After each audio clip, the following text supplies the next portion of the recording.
دیکھیے جہاں تواصی بالحق ہوگا معاشرے سے ریزنٹمنٹ لازماً آئے گی. میں نے بتایا بچے ہی آپ کے گلے پڑ جائیں گے. آپ کون ہیں ہمارے معاملے میں دخل دینے والے؟ اور آپ بڑے حق کی بات کریں تو جن کی خدائی کے تخت جمے ہوئے ہیں وہ آپ کی بات جو ہے وہ چلنے دیں گے؟ وہ تو خود خدا بنے ہوئے، خود حاکم بنے ہوئے ہیں. لہذا ریزنٹمنٹ از اے رول، اپوزیشن از اے رول. ایک بگڑے ہوئے معاشرے میں اگر اپوزیشن نہیں ہو رہی، ریزنٹمنٹ نہیں ہو رہی، تو پھر تیسری مرتبہ کہہ رہا ہوں پھر حق کی دعوت نہیں ہے.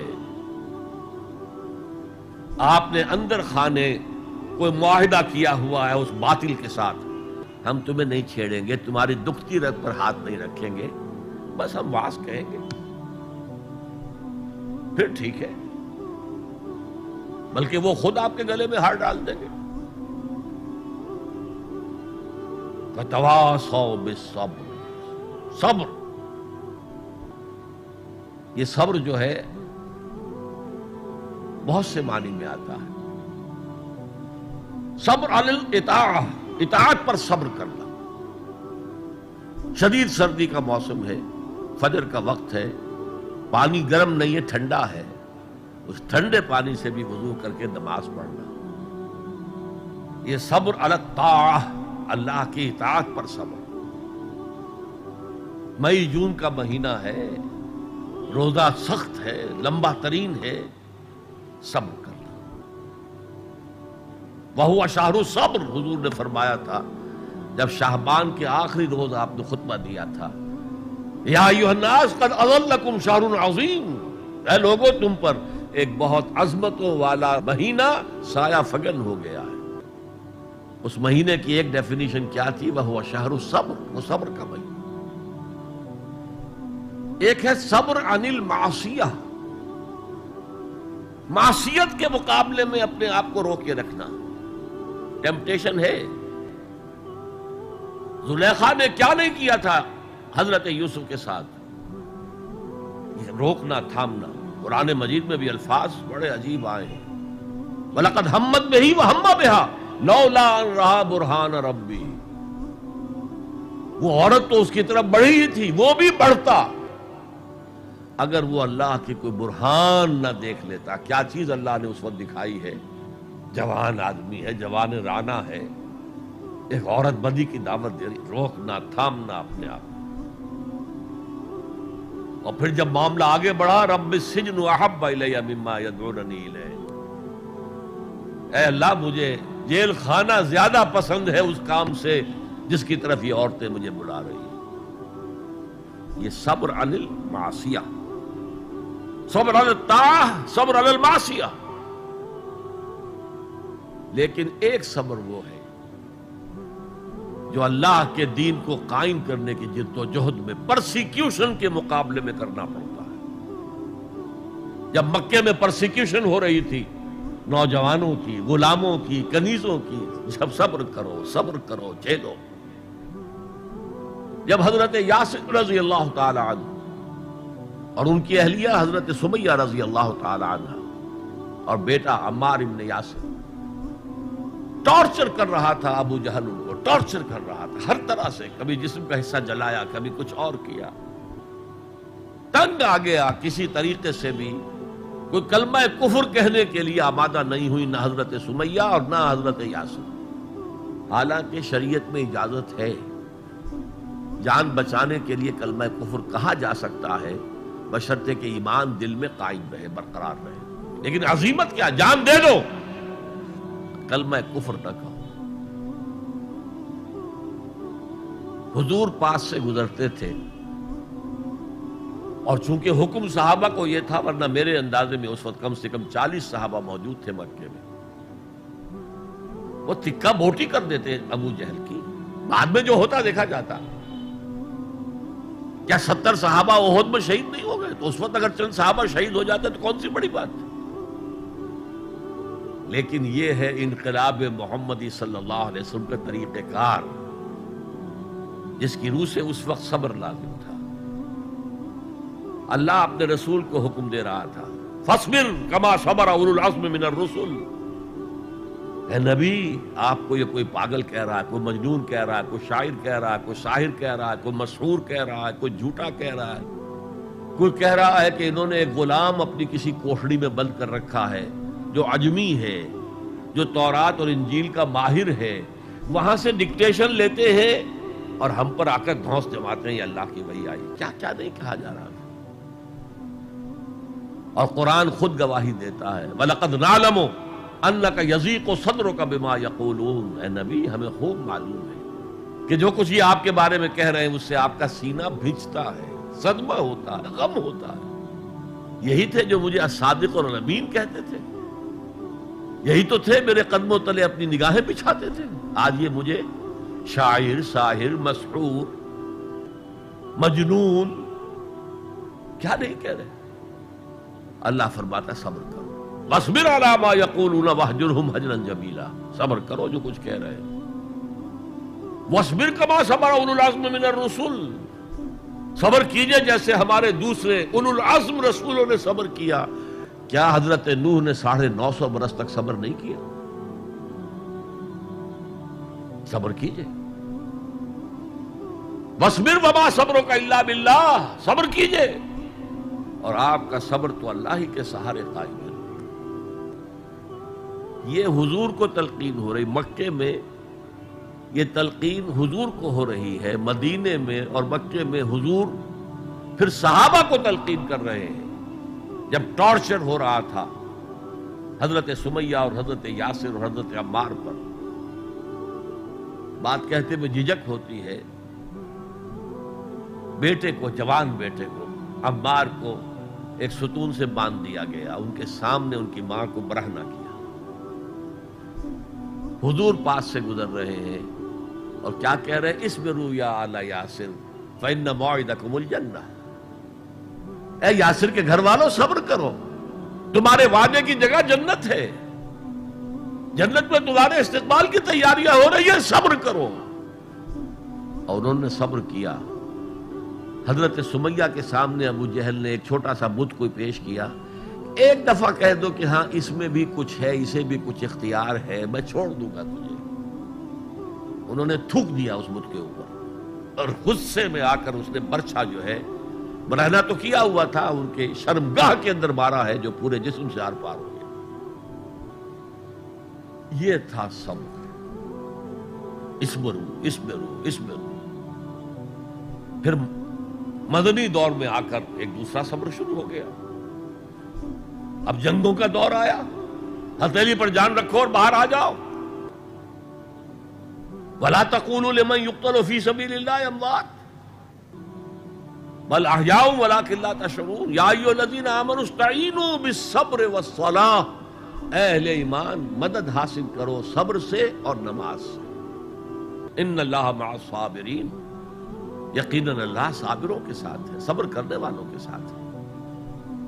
وَلَا تَقُولُوا لِمَنْ يُقْتَلُ فِي سَبِيلِ اللَّهِ أَمْوَاتٌ. کبھی نہ کہنا اس کو جو اللہ کی راہ میں قتل ہو جائے کہ وہ مردہ ہے. بَلْ أَحْيَاءٌ وَلَٰكِن لَّا تَشْعُرُونَ. وہ زندہ ہیں لیکن تمہیں اس کا شعور نہیں ہے. وَلَنَبْلُوَنَّكُمْ. اور ہم تمہیں لازماً آزمائیں گے. بِشَيْءٍ مِّنَ الْخَوْفِ وَالْجُوعِ وَنَقْصٍ مِّنَ الْأَمْوَالِ وَالْأَنفُسِ وَالثَّمَرَاتِ. خوف سے آزمائیں گے، بھوک سے آزمائیں گے، فاقے آئیں گے اور جان اور مال اور ثمرات کا ضیاع ہوگا، نقصان ہوگا.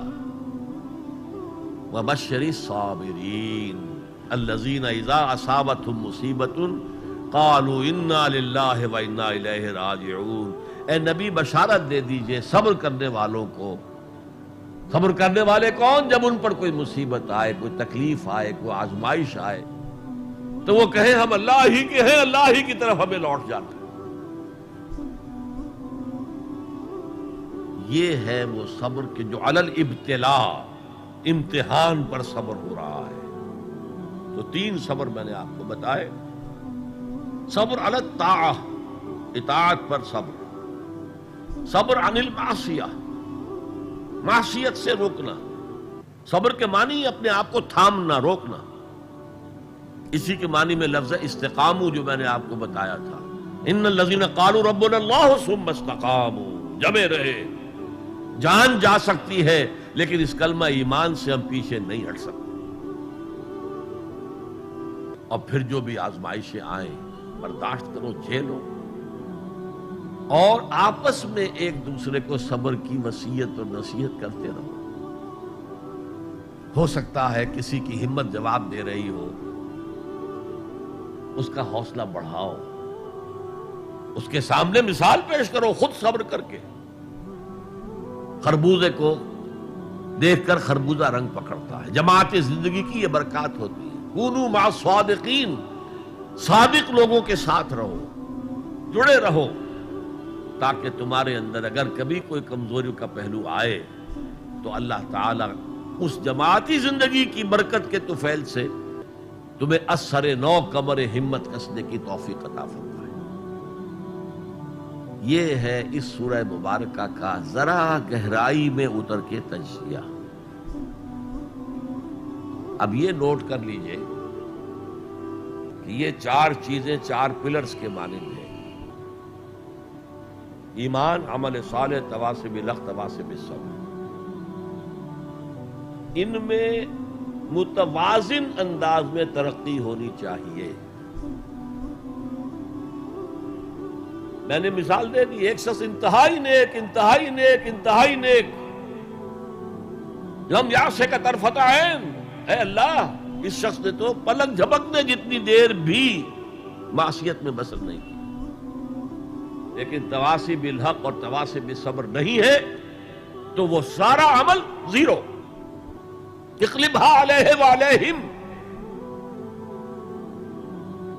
ایمان بڑھانے کے لیے، ایمان بالغیب کو ایمان بالشہود بنانے کے لیے مراقبے ہو رہے ہیں، چلہ کشی ہو رہی ہے، یہ ہو رہا ہے، وہ ہو رہا ہے، لیکن میدان میں آنے کو تیار نہیں ہے۔ باطل خوشیاں منا رہا ہے، اور مست رکھو ذکر و فکر صبح گاہی میں انہیں، پختہ تر کر دو مزاج خانقاہی میں انہیں۔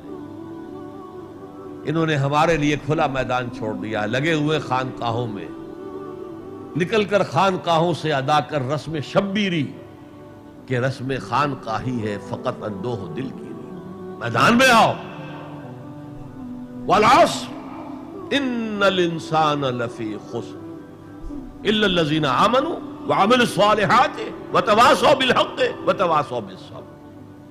شاید آپ نے نوٹ کیا ہو، میں نے شروع کی جو دعائیں ہوتی تھیں ان میں آج یہ دعا ایڈ کی تھی: اللہم ربنا اجعلنا من عبادک الذین آمنوا وعملوا الصالحات وتواصوا بالحق وتواصوا بالصبر۔ پروردگار اپنے فضل و کرم سے ہمیں ان لوگوں کے زمرے میں شریک کر دے جو ایمان لائے جیسے کہ ایمان لانے کا حق تھا، جنہوں نے عمل صالح کما حقہ ادا کیا، جنہوں نے تواصی بالحق کا حق ادا کیا، اور جو پھر صبر میں پورے اترے۔ بارک اللہ لی ولکم فی القرآن العظیم ونفعنی وإیاکم بالآیات والذکر الحکیم، انہ تعالی جواد کریم ملک بر رؤوف رحیم۔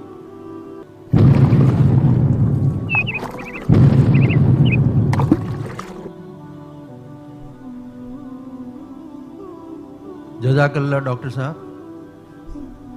نجات کی راہ پر ایک پرمغز تقریر ہم نے آپ سے سنی۔ پہلا سوال ایک یوسف علی ساون صاحب ہیں جو کہتے ہیں: محترم جناب ڈاکٹر صاحب السلام علیکم، میرا سوال یہ ہے کہ آدم علیہ السلام سے لے کر حضور صلی اللہ علیہ وسلم تک سب نے توحید اور عمل صالح کی تعلیم دی، اور ہمارے نبی پر نبوت بھی ختم ہو گئی۔ اب میرا یہ سوال ہے کہ دنیا میں جتنی قومیں آباد تھیں اور ہیں اور قیامت تک رہے گی، ان تمام قوموں کی راہ نجات دین اسلام ہے یا کوئی اور دین ہے؟ برائے کرم وضاحت کیجیے۔ میرے نزدیک تو اس میں کسی شک و شبے کی گنجائش نہیں ہے کہ پوری نوع انسانی کے لیے راہ نجات یہی ہے جو سورۃ العصر میں بیان ہوئی۔ یہ لازمی ہے اور تمام انسانوں کے لیے لازمی ہے۔ البتہ وہ لوگ جن تک کہ قرآن کی اور حضور کی دعوت پہنچی ہی نہ ہو، ان کے بارے میں اللہ تعالیٰ صرف توحید پر محاسبہ کرے گا، اس لیے کہ توحید فطرت کے اندر ہے۔ رسالت کا پیغام پہنچا ہی نہیں، شریعت پہنچائی نہیں گئی، تو محاسبہ کیسے ہوگا؟ یہ معاملہ ذہن میں رکھے، باقی راہ نجات اس کے سوا اور کوئی نہیں۔ ایک اور سوال ہے جو کسی غیر مسلم بھائی کا ہے، پروین جادھو، وہ ہم سے سوال کر رہے ہیں کہ I am a non Muslim, what is the way of my najat and how can I declare of my ایمان؟